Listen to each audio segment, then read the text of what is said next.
Muy buenos días, Martín Redado. Jorge Fontevecchia te saluda. Vos fuiste el padre de los renminbis en la Argentina, porque si no recuerdo mal, el crédito, acá se me ríe Fernando Miaño, el crédito, quien trajo los renminbis a la Argentina fuiste vos. Me gustaría un balance, no sé, creo que han pasado 10 años o algo más, de la importancia que tiene el renminbi del mundo, la pelea que significa luchar contra el dólar que tiene China y cómo nos vinieron a salvar las papas en este momento. Sí, es parte quizás también de una anécdota. Cada 2 meses me veía y teníamos bastante diálogo con el presidente. En ese momento, estamos hablando del año 2009, Ujú. pero del 2005 al 2009 conocí mucho al presidente del Banco de la República Popular China. Allí le llaman gobernador, no presidente, gobernador Zhu. En febrero del 2009 coincidimos en ocasión del 50 aniversario del Banco Central de Malasia. Cuando cumple años un banco central, habitualmente, Jorge, lo que se hace son seminarios o grandes conferencias con académicos, con hombres de políticas públicas. Y a mí me tocó compartir el panel, éramos dos, tanto el presidente Zhu como quien te habla, precisamente explicando cómo había sido la crisis financiera internacional. Recordemos el texto 2008, había caído en septiembre, el cuarto banco de inversión de los Estados Unidos. Estábamos en el medio de la crisis financiera internacional. Cada uno explicaba él lo que había pasado con los países asiáticos, yo lo que había pasado con los países de América Latina. Y luego fuimos a un almuerzo y le pregunté qué medidas estaba tomando y me comentaba: estoy empezando a hacer canjes de monedas con países asiáticos. Y yo le dije: ¿por qué no lo haces con algún país de América Latina? Y él me dijo: ¿por qué no? Y en 2 meses prácticamente de varias visitas, todas con muy bajo perfil, pero en Medellín, en la reunión de 2009, marzo de 2009, en Medellín, cuando el Banco de la República Popular China se hizo accionista del Banco Interamericano de Desarrollo, y esto muestra también el proceso. Lo más importante que quizás hay que señalar: China empezó en ese momento un proceso de internacionalización de su moneda sin abrir la cuenta capital. El yuan no es convertible.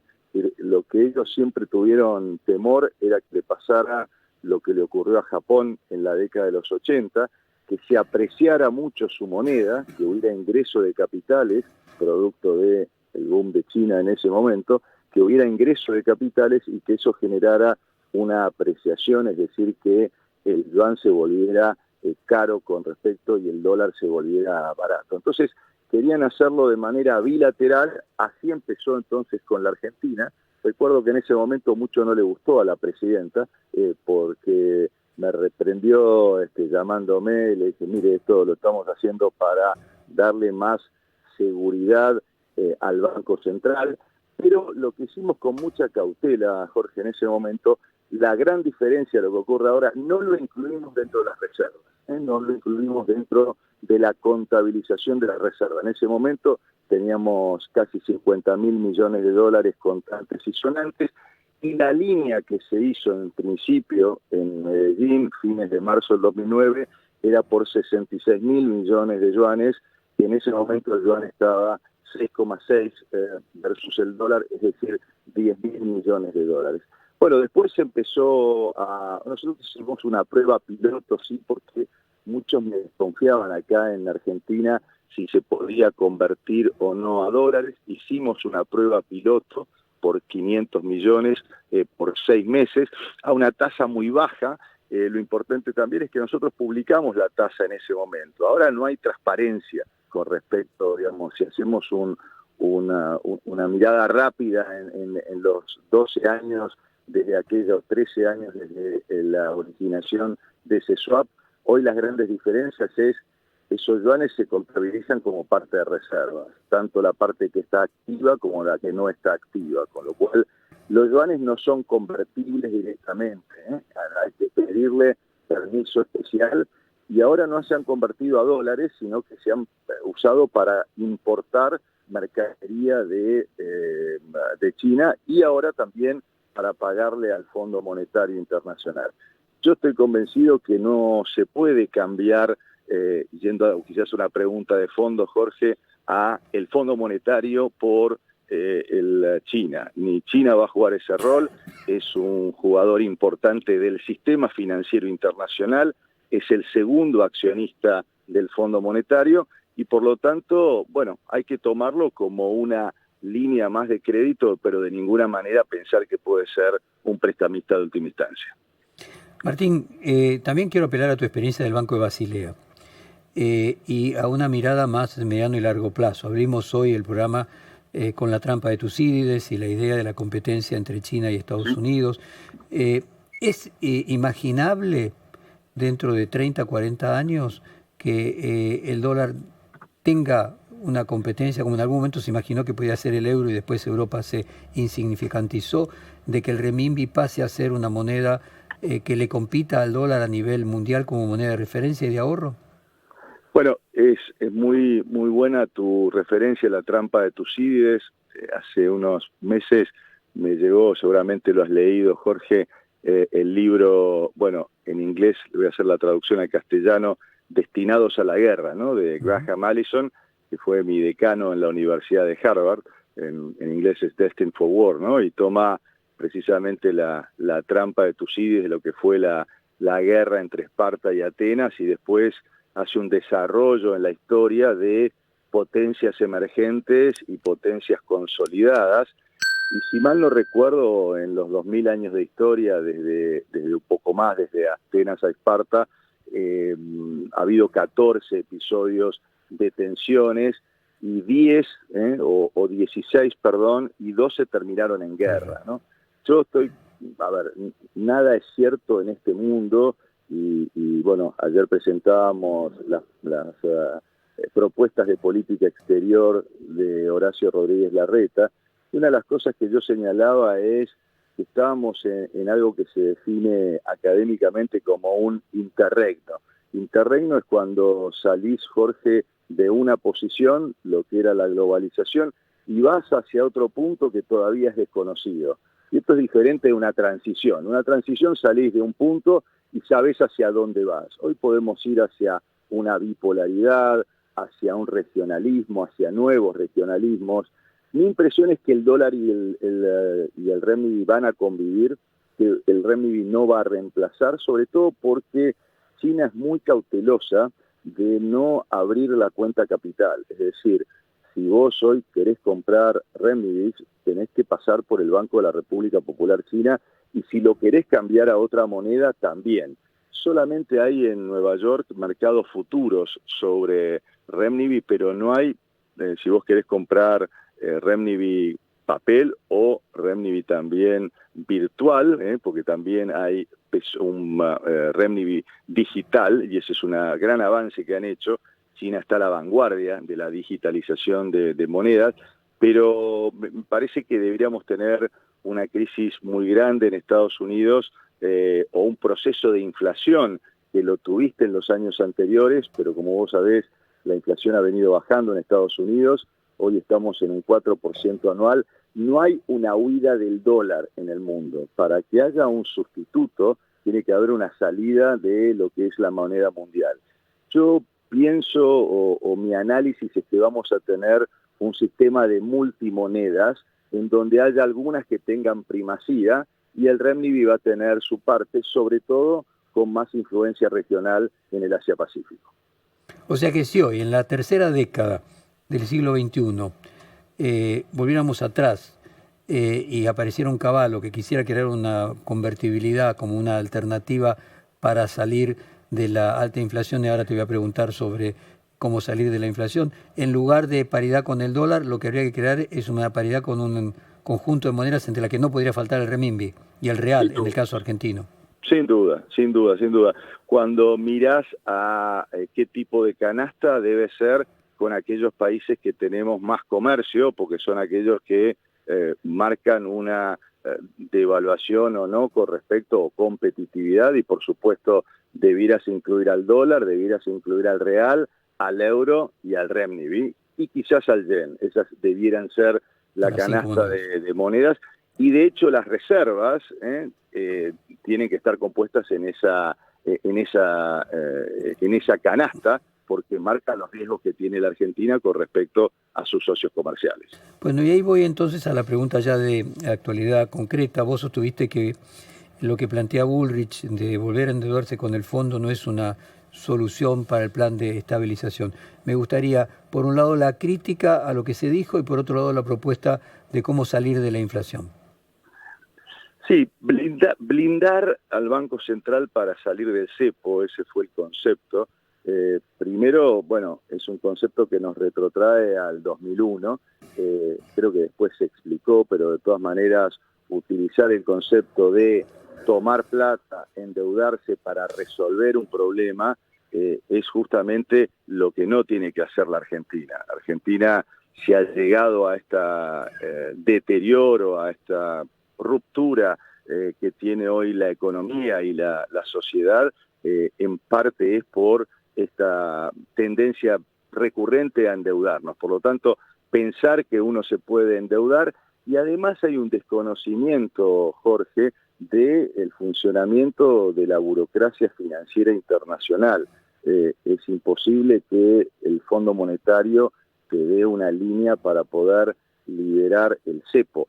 En todo caso, te puede dar una línea para poder generar una transición de falta de financiamiento en vistas a reformas estructurales. Pero en fin, digamos, demuestra que no es el camino. El camino es otro, el camino es un shock de leyes que debe presentar, y en eso estamos trabajando todos los equipos técnicos de Horacio Rodríguez Larreta, de que un shock de leyes tanto en materia monetaria como en materia fiscal, como en materia impositiva. En materia monetaria lo que proponemos es un banco central que no emita más papeles para financiar el sector público, es decir, que se termine el financiamiento monetario. Eso es una verdadera independencia y autonomía. En segundo lugar, una reforma del Estado que empiece por la reforma de la ley de ministerios, bajando de 22 a 8 ministerios y eliminando secretarías, subsecretarías. Por supuesto también, y esto hemos hablado varias veces, pero vos sabés, desde que escribí mi libro Argentina Primero, nuestro equipo propone un plan, un equipo y leyes. Los equipos son muy importantes, deben tener la experiencia para mirar renglón por renglón del gasto público para saber dónde están gastos que son absolutamente superfluos, y estamos viendo algunas picardías de este gobierno que marcan pase a planta permanente de trabajadores, más que nada de gente de la política. Bueno, todo eso lo estamos marcando para eliminarlo desde el día 1. A las empresas públicas, Jorge, que tienen un déficit de 1 punto del producto, presupuesto base cero.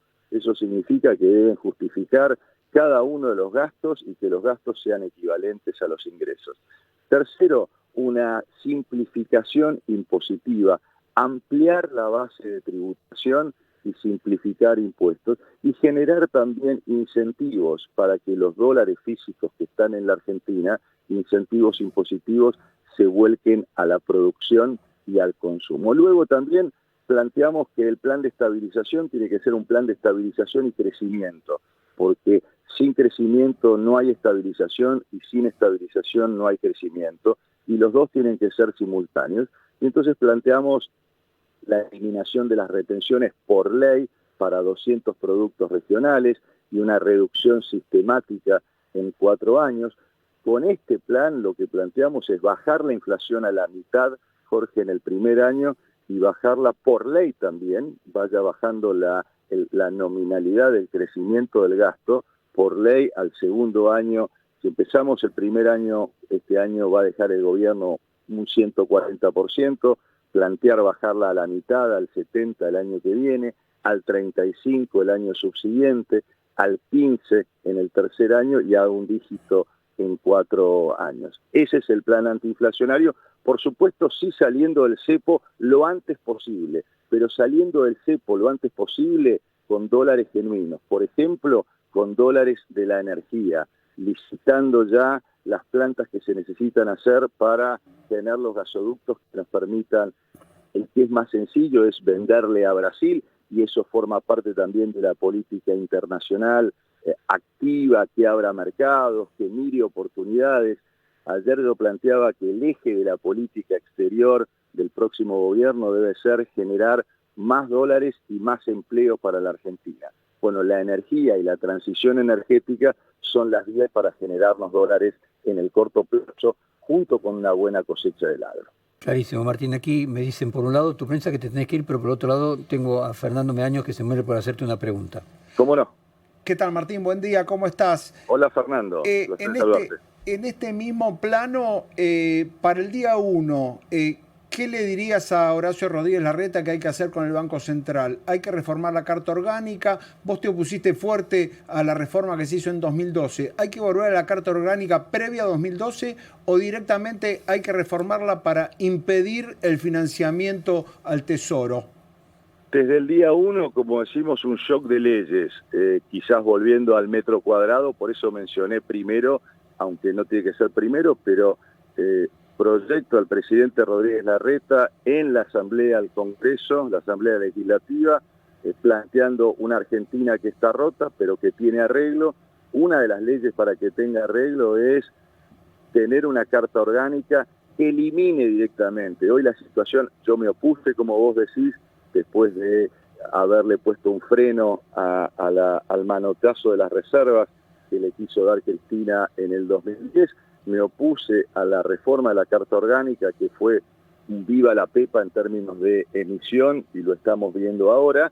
Creo que la gravedad de la situación hoy ni siquiera merita volver a la Carta Orgánica que había hecho en su momento Labaña y Pratgay, y que yo respeté a rajatabla desde el 2003 hasta el 2010. Creo que hay que ser todavía más estrictos porque el nivel de inflación lo exige. Exige hoy marcar que no haya más financiamiento del Banco Central al Tesoro. Es decir, eliminar el artículo 20, Fernando, como vos lo conocés muy bien, de movida. Argentina necesita un shock de leyes, cambios profundos, permanentes, que sean apoyados por mayorías del Congreso, de manera tal que si en 4 años viene Jorge, María o Luis, esas cosas no se cambian. Y por último, ¿qué te parece cuando escuchás al ministro de Economía, Sergio Massa, decir se canceló el compromiso con el Fondo Monetario sin usar un solo dólar de las reservas? ¿Eso es exactamente así? Bueno, se han usado los yuanes, no se han usado dólares, se usó un préstamo que vino de la CAF, pero cuando nosotros tenemos que calcular cuánto eran las reservas netas hasta el día de ayer, cualquier economista profesional te marca que eran 7.800 millones. Después del pago son 11.000 millones de dólares en términos negativos. O sea que sea yuan o sea dólares, se han pagado con reservas del Banco Central. Clarísimo. Martín Redado, muchísimas gracias y te despedimos con Abriendo Caminos de Diego Torres. Hasta un próximo encuentro. Muchas gracias. Gracias a ustedes. Adiós.